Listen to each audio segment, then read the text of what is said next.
Hey, how's it going everyone? Welcome to a video here with Jaguar 1973. So this actually came out a couple of days ago here in Japan, but been crazy busy with work and projects and other things going on that it's taken me a while to get to this review. So I do apologise for the delay compared to normal. But yeah, straight up, this was a premium bundle release here in Japan, initially announced back at Godzilla Fest last year, which I think everyone was pretty stoked for, especially when they did the thumbs up pose there, which was great. Now this box actually pretty cool, a slightly different design compared to normal, where we have a solid front and back, opposed to having that semi, the window on the packaging. So this guy here, actually I shouldn't say it's surprising, most MonsterArts are kind of like that. It's more of a figure arts, which is very rare.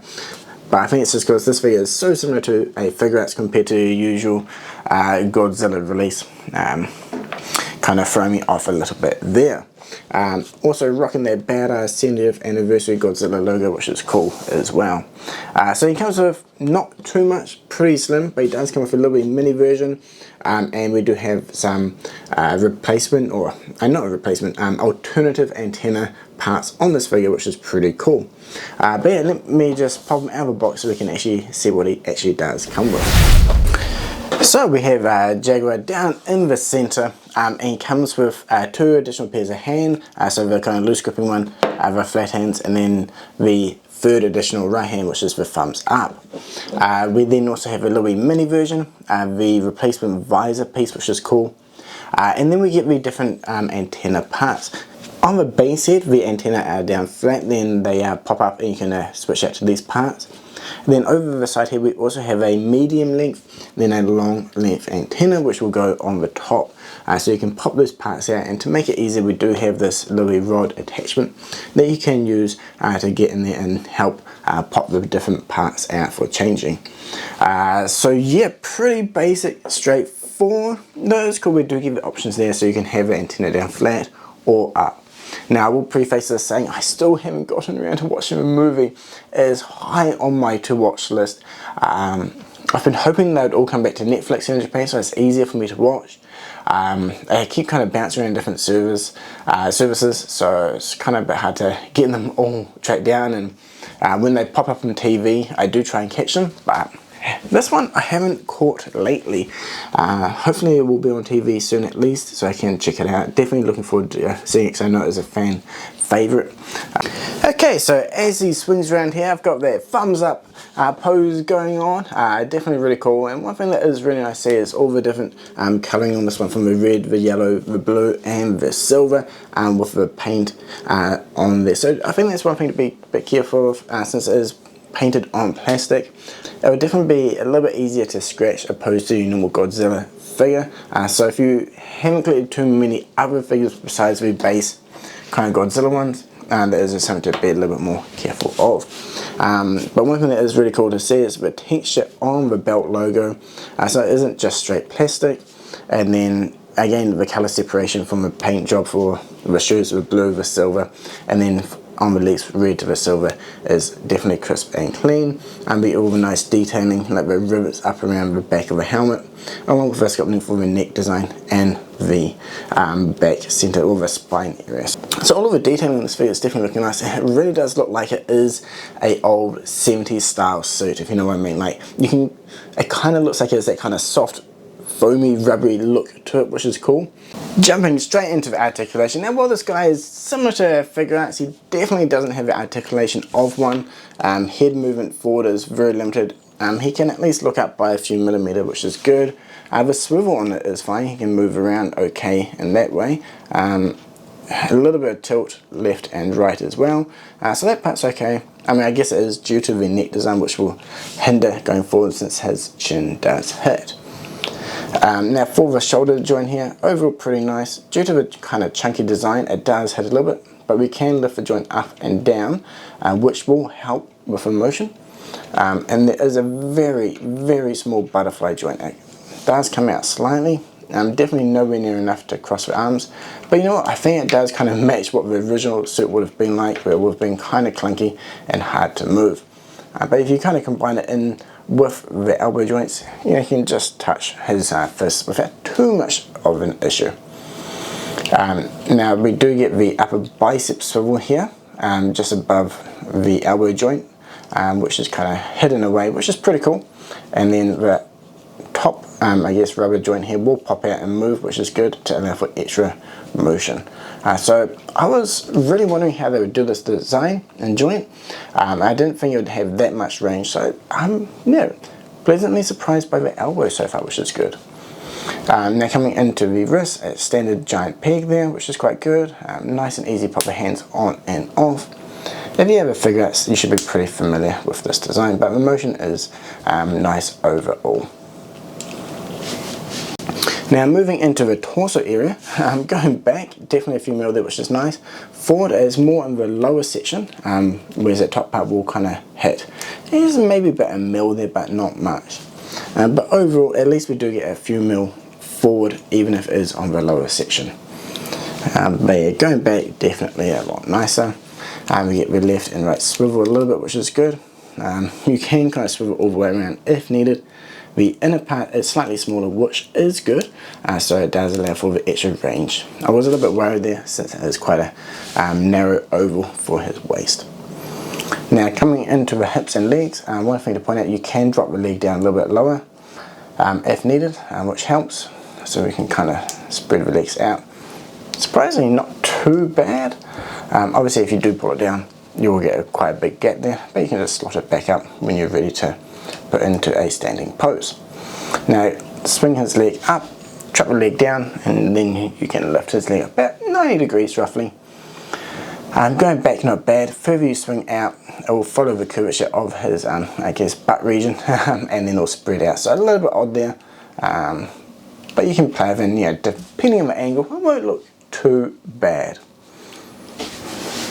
Now for the knee joint here, again, it's pretty limited, more so than the elbow, but we do get the motion down on the lower and the upper part as well. We can swivel on that knee or the upper shin, which is good, since we get some motion on the upper thigh. Not the usual thigh swivel with most figures, since it is one solid piece, but we can swivel in and out if required. The knee is on a decent sized peg, forward motion swivel, and we do get some tilt as well, which does help. No toe tip articulation though. Most figures generally do, so I'm a little bit surprised there, but at least it doesn't break up the design, which could have been one of the reasons why they didn't go for it. So as I mentioned, you can switch out the lens to the head, and now this part just pops off the head, so really nice and easy. And then you can swing it around and take that little bit bar attachment and just pop it underneath, and it will pop the lens out. So super easy to take in and out, and then you can take the replacement part that we get and just slot it in the head. A little bit fiddly, but essentially just have to line it up and push it on. Okay, so I switched out the inner lens to the lighter blue, which I think is really nice. I think it definitely adds a little bit more depth and detail to this figure opposed to the darker blue. I think it's probably what I would personally use for displaying. But let me know in the comments below which one you prefer, the lighter blue or the darker colour. But yeah, just having a very simple pose here with the loose hand grip as well. He's not the most articulated figure, but it kind of again leans into the original suit design as well, which I don't really think it'd be that easy to pose in anyway. So you know what, that aside, he's still looking pretty cool, I reckon. But yeah, let me switch over one or two more parts and we'll jump into the pros and cons. This is pretty cool.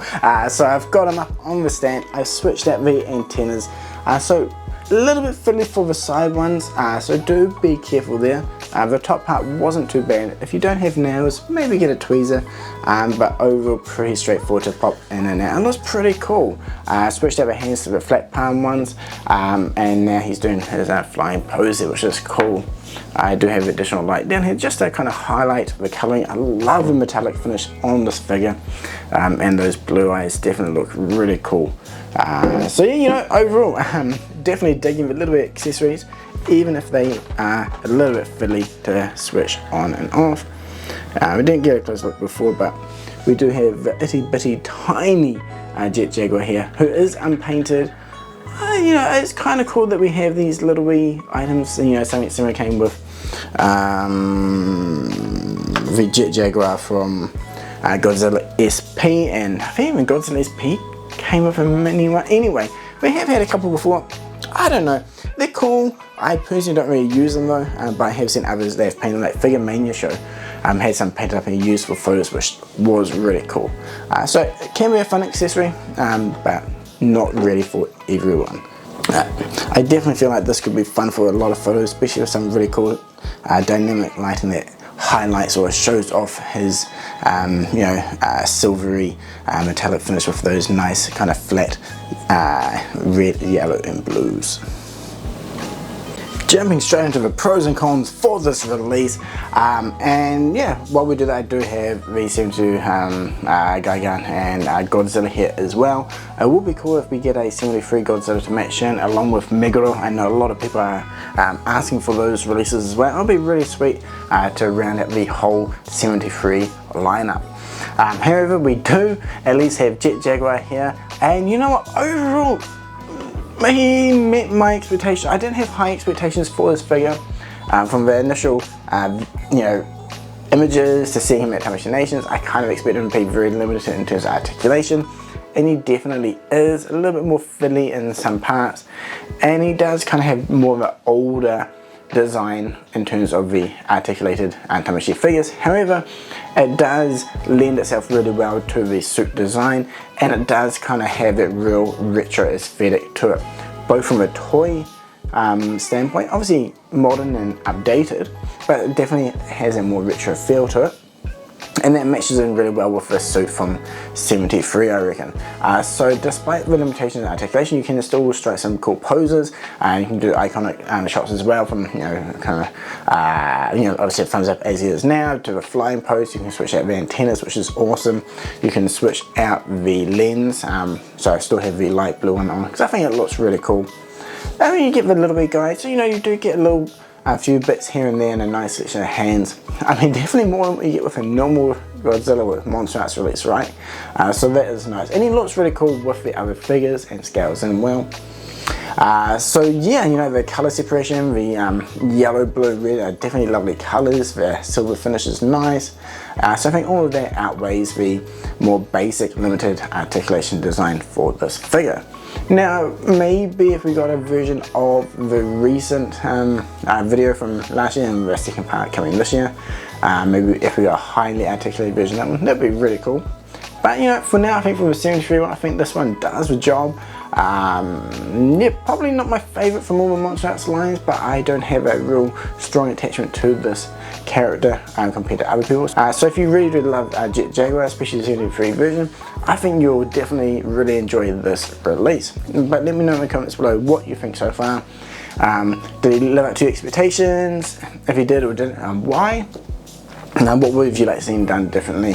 Maybe a different accessory, way the articulation was handled, or anything like that. It'd be really cool to read everyone's thoughts and opinions on this release in the comments below. But yeah, anyway, that is it for this review. I hope you did enjoy it, and if you did, yeah, like, subscribe and all that. And yeah, basically, thank you so much for watching, and until next time, cheers!